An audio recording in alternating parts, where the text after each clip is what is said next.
Então, vamos continuar com a introdução aos custos e continuando com as terminologias. Uma terminologia muito importante é o desembolso. O desembolso que é o pagamento efetivo. Se você comprou algo hoje e vai pagar daqui a 30 dias, o desembolso vai acontecer daqui a 30 dias. Se você comprou algo hoje e vai efetuar o pagamento hoje, o desembolso acontece hoje, tá? Duas outras terminologias muito importantes e com significados diferentes e que as pessoas nem sempre sabem utilizar o significado apropriado, tá? O que é perda? Perda é tudo aquilo que é um gasto não intencional. Um exemplo de perda. Aconteceu uma enchente, a enchente invadiu o depósito da sua empresa e você perdeu várias mercadorias. Isso é uma perda. Por quê? Porque você não tinha intenção, não foi a sua intenção, você não teve interferência de que aquela enchente acontecesse e te trouxesse aquele prejuízo. O que acontece com isso? É um prejuízo, sim, vai diminuir o seu resultado, sim, mas isso não vai comprometer o custo do seu produto. Tá? Vai te dar um prejuízo, mas não o custo do seu produto. E o desperdício, o que é? É um gasto também, mas ele compromete o seu produto. Em que momento? Deixa eu só explicar para vocês. Porque o desperdício é como se ele fosse, não que ele fosse intencional, mas que você pudesse controlar esse desperdício. Se ele acontece é porque você não teve o controle absoluto, a tua empresa não teve o controle absoluto e isso vai interferir diretamente no custo do seu produto. Um exemplo para vocês entenderem. Uma máquina, ela está no seu funcionamento certo, ela produz a cada 5 minutos, ela produz um produto, então em 1 hora ela produz uma determinada quantidade de produtos. Aí, de repente, essa máquina ficou desregulada. Em vez de produzir um produto a cada 5 minutos, ela produz um produto a cada 5 minutos e meio. E meio minuto. Então, o que vai acontecer? Você está perdendo meio minuto para a produção de cada produto. Mas é muito pouco, não. Isso em uma série grande é muito tempo. Significa que se você estivesse controlando o funcionamento da sua máquina, você não teria tido aquele desperdício, aquele gasto desnecessário. E esse gasto desnecessário vai encarecer o custo do seu produto. Eu dei um exemplo aqui bem fácil, mas a gente poderia falar sobre vários outros. Por que vocês acham, por exemplo, que as pessoas, as empresas não permitem que os funcionários utilizem celular e fiquem mexendo no WhatsApp?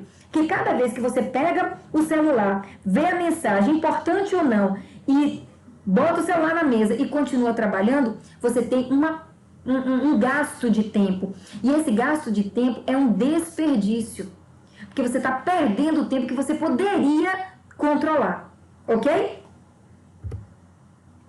Ainda com mais terminologias importantíssimas, a gente vai falar agora sobre os custos diretos. O que são os custos diretos? Tudo aquilo que você pode mensurar de forma fácil. Mensurar de forma fácil a quantidade, o valor do produto utilizado naquele bem. Por exemplo, você tem uma costureira, você vai a uma costureira e pergunta assim, eu quero fazer uma camisa, aqui está o modelo. Quanto eu preciso de tecido? A costureira vai dizer, você precisa de 1,20 m de tecido para eu costurar essa sua camisa. Se essa costureira for boa, vai sobrar muito pouco, porque o tecido é um tecido de 1 metro quadrado, vamos supor. E aí você vai utilizar aquela quantidade certa. Então, você conseguiu mensurar exatamente a quantidade que você precisa para costurar, que a costureira precisa para costurar aquela roupa. Isso é um custo direto. Você conseguiu, ela sabe exatamente o quanto precisa. Quantos botões a senhora precisa para fazer a minha camisa? Ela vai contar quantos botões ela precisa. Ela vai, olha, eu preciso de 5 botões. É uma forma de mensuração efetiva. Então, é um custo direto. O custo indireto é quando você precisa utilizar a divisão, o rateio.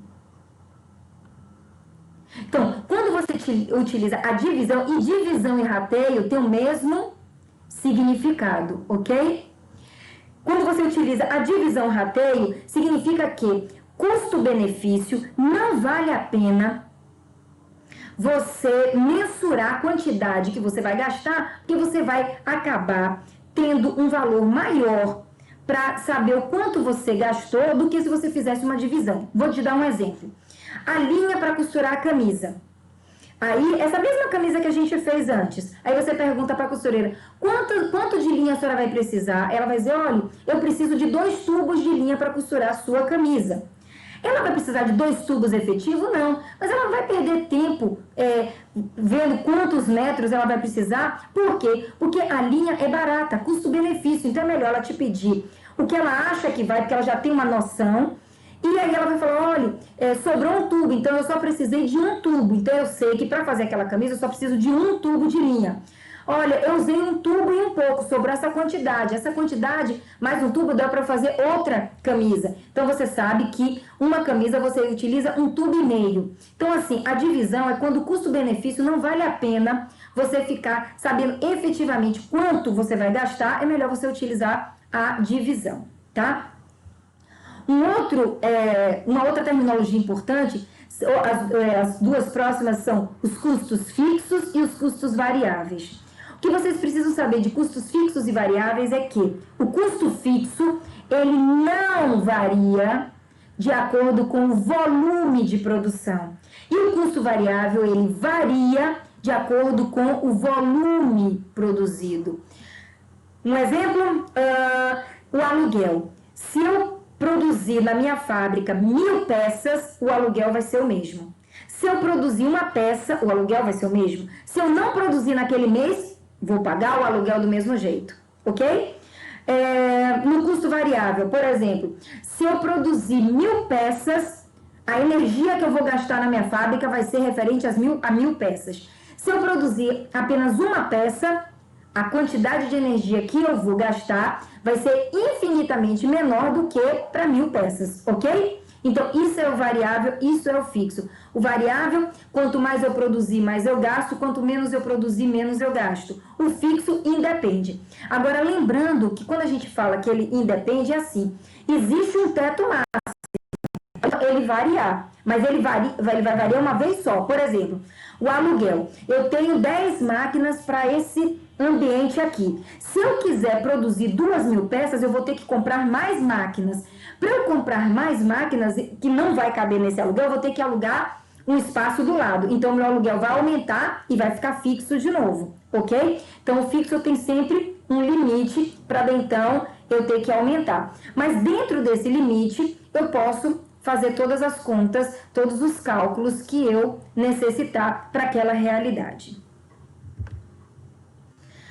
Essas outras 3 terminologias também são muito importantes. A gente tem o custo de transformação, é quando você pega a matéria-prima,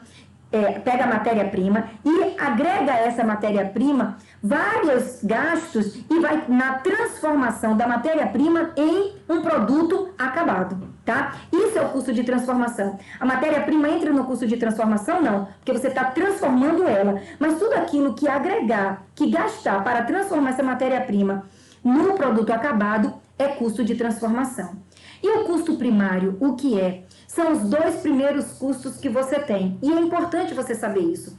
Para você transformar qualquer coisa, você precisa de quê? Primeiro, matéria-prima. Segundo, mão de obra direta.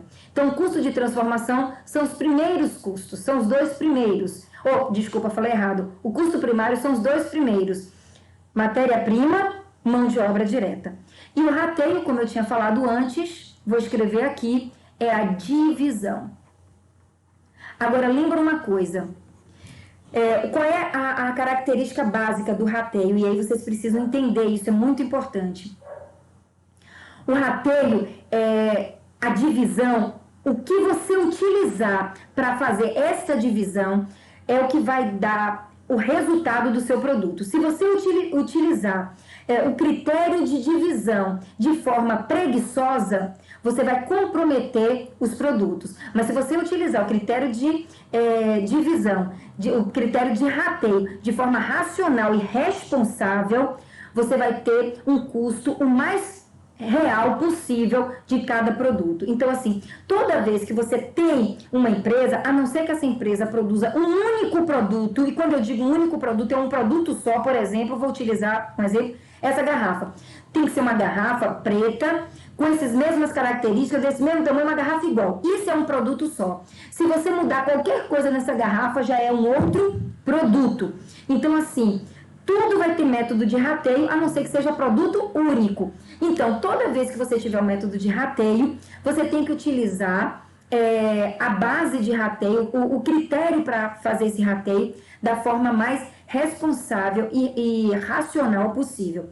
Trabalharemos isso também quando formos trabalhar com custos indiretos, falaremos efetivamente sobre esse rateio, tá bom? Obrigada pela atenção de todos.